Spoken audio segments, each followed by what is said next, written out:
Today our topic is aggregate demand and its component. At the micro level we studied individual demand. Micro level पर जो हमने study किया है class 11th में, वो हमारा क्या था, इंडिविजुअल डिमांड था. जब हम मैक्रो इकोनॉमिक्स में स्टडी करते हैं तो वो होता है एग्रीगेट डिमांड. अब एग्रीगेट डिमांड का मतलब हो गया demand of the whole economy, जबकि माइक्रो लेवल पर जो हम स्टडी करते हैं वो होता है इंडिविजुअल डिमांड, यानी कि एक व्यक्ति की, यानी कि सिर्फ जब आप एक पर्सन की डिमांड कैलकुलेट करो, demand of A, demand of B, demand of C, that is called individual demand. Aggregate demand is the demand of whole economy. तो एग्रीगेट डिमांड क्या है? Aggregate demand is the sum total of expenditure that the people plan to incur on the purchase of goods and services in the economy at their different level. ऐसा expenditure जो लोग क्या करते हैं, अपने income के हिसाब से करते हैं. ठीक है, तो जो एक्सपेंडिचर होता है that's totally depend on the income. एक इंसान की, एक व्यक्ति की इनकम जितनी होगी, पर्सन की इनकम जितनी होगी, उस हिसाब से वो खर्चा करेगा, उस हिसाब से वो एक्सपेंडिचर करेगा. तो that is totally depend on the different type of income.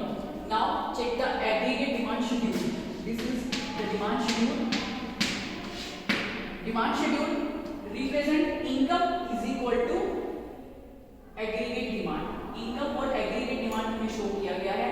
जो एग्रीगेट डिमांड है, aggregate demand is equal to consumption plus investment. यानी कि हम बोल सकते हैं कि जो हमारा एग्रीगेट डिमांड है वो दो चीजों से मिलकर बना है. एक है आपका कंजप्शन और एक है आपकी इन्वेस्टमेंट. यानी कि डिमांड दो तरीके से होती है, या तो आप कंजप्शन के पर्पस से करते हो, सेकेंडली आप इन्वेस्टमेंट के पर्पस से करते हो. तो income 0 at the time aggregate demand is 30. Income बढ़ रही है 20, 40, 60, 80, 100, 120 and aggregate demand is also increasing at that time. तो जो हमारा इसके अंदर हाईलाइटेड पॉइंट है वो थोड़ा सा इसके ऊपर आपको गौर फरमाना है. एक है income is 0 at that time aggregate demand is 30. यानी कि जब आपकी इनकम 0 है उस टाइम पर एग्रीगेट डिमांड जो है वो 30 है. यानी कि कंजप्शन आपकी क्या है, कंजप्शन और इन्वेस्टमेंट आपके उस टाइम पर 30 है. अब आप कहोगे मैम ऐसा कैसे हो सकता है कि इनकम हो नहीं रही है और एग्रीगेट डिमांड जो है हमारी 30 है, यानी कि कंजप्शन हो रही है, इनकम नहीं हो रही है. तो ऐसे बहुत सारे हमारे बेसिक नीड्स हैं, हमारे बेसिक एक्सपेंडिचर हैं जो क्या है, होंगे ही होंगे, चाहे आपकी इनकम है या नहीं है, उस टाइम पर भी आपके एक्सपेंडिचर होंगे ही होंगे. तो उस टाइम पर हमारी जो एक्सपेंडिचर होते हैं इनको हम बोलते हैं ऑटोनॉमस कंजप्शन या इसको एक्सपेंडिचर. ऑटोनॉमस, ठीक है, ये वर्ड आपको ध्यान रखना है, ऑटोनॉमस. आफ्टर दैट क्या हुआ कि आपकी जो इनकम है वो इंक्रीज होती गई. इनकम जैसे जैसे इंक्रीज हो रही है एग्रीगेट डिमांड भी इंक्रीज होती है. क्यों? क्योंकि इनकम बढ़ी. पहले आप लोग फॉर एग्जांपल पहले आप लोग 10,000 रुपए कमा रहे थे तो 10,000 के हिसाब से खर्च करते थे. आज के दिन आप 50,000 कमा रहे हो तो ऑब्वियस सी बात है कि आपके एक्सपेंडिचर भी उस हिसाब से क्या होंगे, इंक्रीज होते जाएंगे. फिर एक पॉइंट ऐसा आता है जहां पर जो हमारी इनकम है और एग्रीगेट डिमांड है वो क्या हो जाती है, इक्वल. यानी कि जितना आप अर्न कर रहे हो उतना ही आप स्पेंड कर रहे हो. सिंपल. तो हम बोल सकते हैं कि यहाँ पर आपका क्या है, income is equal to aggregate demand. After that क्या हुआ, यहां से पॉइंट चूज कर लीजिए आप और ये पॉइंट चूज कर लीजिए. दोनों में डिफरेंस अगर मैं पूछूं तो आपको क्लियरली पता चल रहा है कि क्या डिफरेंस है. जब आपकी इनकम और एग्रीगेट डिमांड इक्वल थे तो उससे पहले टाइम पर तो क्या थी चीज, aggregate demand is greater than income. और इस पॉइंट पे क्या हुआ, aggregate demand is equal to income and after that aggregate demand is less than income. यानी कि income is greater than aggregate demand. Clear? Aggregate demand is less than income. अब आप बोलोगे कि मैम ऐसा क्यों हुआ कि इनकम बढ़ती चली गई तो लोगों ने अपना एक्सपेंडिचर जो है वो कम करना शुरू कर दिया. हालांकि बढ़ रहा है लेकिन जो आपकी इनकम है वो ज्यादा तेजी से बढ़ रही है. क्यों? क्योंकि इस टाइम पर लोगों ने क्या करना शुरू कर दिया, सेव करना शुरू कर दिया, सेविंग शुरू कर दी. ठीक है, तो इसलिए यहाँ पर क्या होता है, income is greater than aggregate demand. According to this demand schedule now we make a demand curve, aggregate demand curve.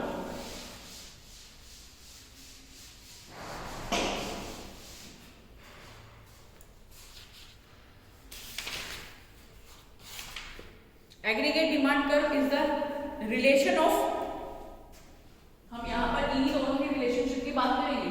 ठीक है, ये आपका है y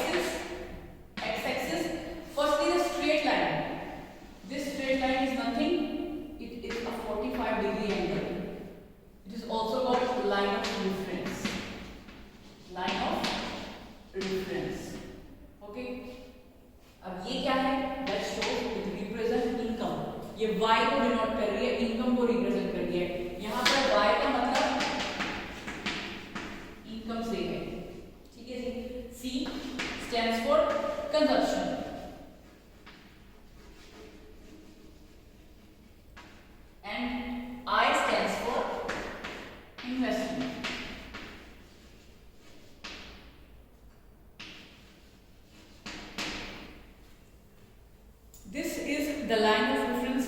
Now ये चीज को तो मैंने शो कर दिया, अब मुझे एग्रीगेट डिमांड को शो करना है. Aggregate demand is the combination of C plus I, या मैं इसको कह सकती हूँ एग्रीगेट डिमांड, क्योंकि एग्रीगेट डिमांड जो है वो दो चीजों का सम अप है. वो क्या है? Consumption plus investment. अब ये जो पॉइंट है, ठीक है, और ये जो पॉइंट है, ये अलग अलग सिचुएशन है according to this and this. और ये जो बीच में इंटरसेक्ट हो रहा है, ये इंटरसेक्ट वाला पॉइंट क्या है? ये इंटरसेक्ट वाला पॉइंट वही पॉइंट है जहां पर आपकी इनकम और आपका एग्रीगेट डिमांड क्या था? इक्वल था. ठीक है जी. तो जहां पर आपकी इनकम और आपका एग्रीगेट डिमांड एक दूसरे को इंटरसेक्ट करते हैं, एक दूसरे को क्रॉस करते हैं, वो पॉइंट आपका क्या कहलाता है? Equilibrium point. तो this point is called E, यानी कि इक्विलिब्रियम पॉइंट. क्लियर है? After that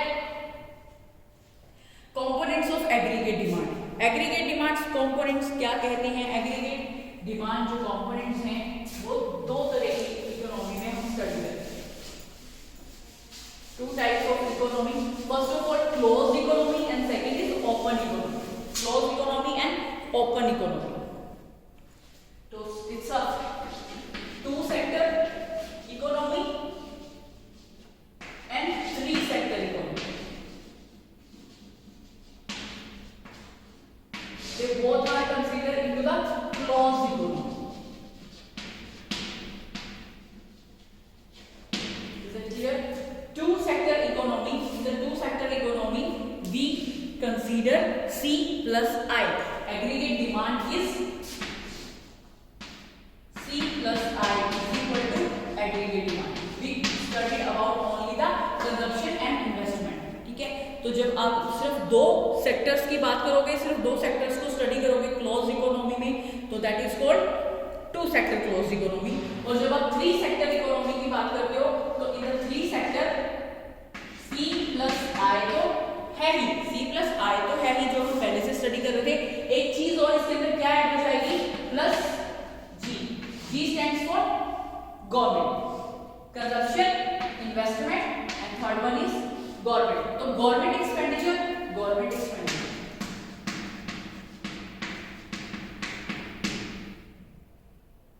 as investment and as consumption. Is that clear? It's a closed economy. Now open economy. At the time of open economy,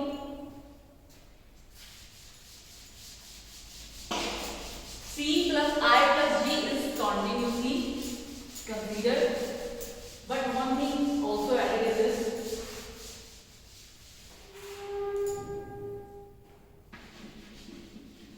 Second one is open economy.